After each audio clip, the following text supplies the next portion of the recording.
Hey guys, thanks for tuning in to Comic Book Nostalgia. I'm CB Nostalgia, and I thought we could take a couple minutes to talk about Young Justice and Arion. Well, we are into the second half of Young Justice Phantoms, and we got the first 3 episodes. Now, there was quite the surprise in the mysterious stranger in this Atlantean arc. And if you haven't watched the show, we're going to talk a little bit about spoilers, but you can tell from the title, that surprise was Arion, the first king of Atlantis. Now, fans have a ton of questions about his return, so I thought we could take a couple minutes to dive in and talk a little bit about whether this is actually Arion or something else. I have to say, after the Ocean Master reveal, I'm leaning towards the latter.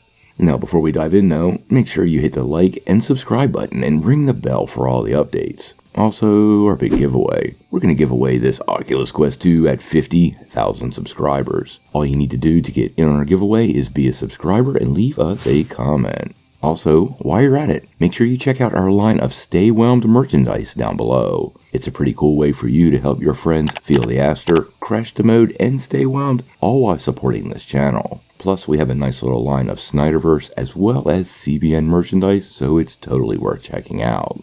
Well, like I was saying, it was a pretty big surprise for many to see the return of Arion in the first 3 episodes of Young Justice Phantoms Part 2. Now, we were introduced to him in the first half of the season, given Vandal Savage's full history lesson, and many fans were actually pretty surprised to see how his history tied directly to Vandal Savage and the creation of Homo Mermaidus and Homo Magi, the underwater Atlanteans and magic-using people in Earth-16. Now, many people are wondering, is he actually the real Arion? And there are several paths here, so I thought we could take a couple minutes to examine them all. Now, the first possibility is he is indeed the lost king of Atlantis, completely as presented. The last time we saw Arion, at least in the flashback, he was being crushed by the ruins of Atlantis, and he appeared to be lost then, along with his magical circlet. But that would have been almost 12,000 years ago.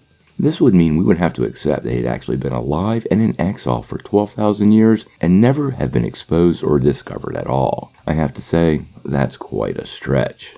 Now, there is a possibility that it is Arion, but Vandal Savage has had him contained in some way since those days, but we really got no indications of that previously, and the recanting of the story clearly shows him being crushed, so I don't think that is likely. Additionally, if this really is Arion, we would have to discard the very convenient timing here. It is beyond coincidence that he returns with Orm. I just can't accept that as a possibility, and it feels almost impossible that these very important events happen at the same time and are completely unrelated. It is a distinct possibility that it is Arion, but I really feel like it's not. So, if it's not Arion, who is it? Well, once again, let's consider all the players who are involved. We know Vandal Savage is at the forefront of this, and Arion is his direct descendant. We also know Vandal is controlling the light, and ultimately they are planning this face-off with Darkseid, meaning they need unity. When a guy is 50,000 years old, they make plans, and sometimes they take a little time to pan out. Quite honestly, I'm starting to believe that Arion is not actually the Arion we saw in the flashbacks, and he is indeed an actual clone of Vandal Savage. This clone would have been brainwashed and manipulated into believing his history, and they could use Orm's DNA to fill in the gaps for the Atlantean magic. We know Vandal Savage can't do magic, but using Orm's DNA and the history of the Atlantean magic, as well as Arion's original DNA, could very well have produced a clone that was very difficult to detect.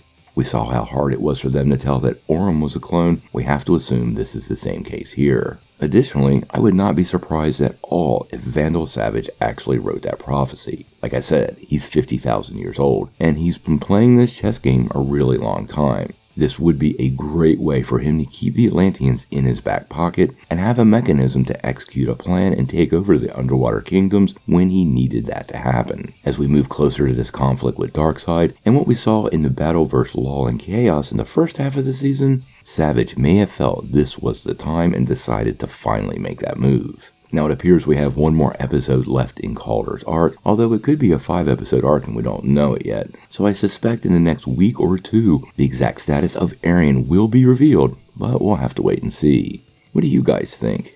Do you believe Arion is indeed the lost king of Atlantis of their prophecy? Or do you believe he's a manipulated clone of Vandal Savage, given a little magic from Orm's DNA, and sent back as a Trojan horse to take over all of Atlantis?